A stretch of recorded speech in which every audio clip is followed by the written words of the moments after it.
नमस्कार, वर्षाच kitchen and ब्लॉगमध्ये आपलं स्वागत आहे. आणि आज आपण कुठे आलेलो आहे? गणपतीपुळे. तर हे गणपतीपुळे आहे रत्नागिरीपासून 1 तासाचा रस्ता आहे. तर पहा, इथे समुद्राच्या अवतीभोवती समुद्राच्या किनाऱ्यावर हे मंदिर आहे आणि समुद्र आहे आजूबाजूला. खूप छान असं लोकेशन आहे.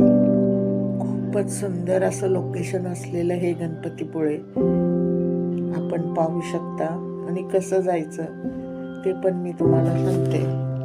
इथून आपण रत्नागिरीला जातो आणि रत्नागिरीवरून गणपतीपुळेला आपण रिक्षा करून जाऊ शकतो. पण रिक्षाला 500-600 रुपये घेतात.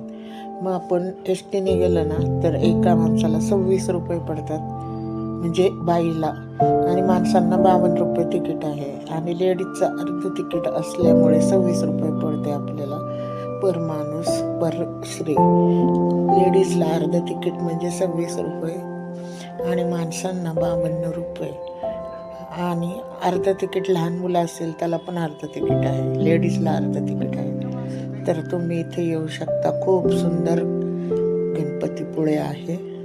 तिथे जेवणाची सोय असते, खिचडी वगैरे आणि छानपैकी शिरा, इथे भरपूर जेवण, तुम्ही कितीही घ्या, खूप छान जेवण वगैरे. आणि मंदिराच्या समोरच सागरी किनारा म्हणजे समुद्र आहे बघा, खूप सुंदर आहे.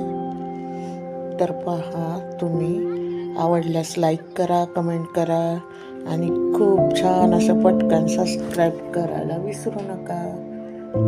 तर पहा हे मंदिर कसं आहे ते.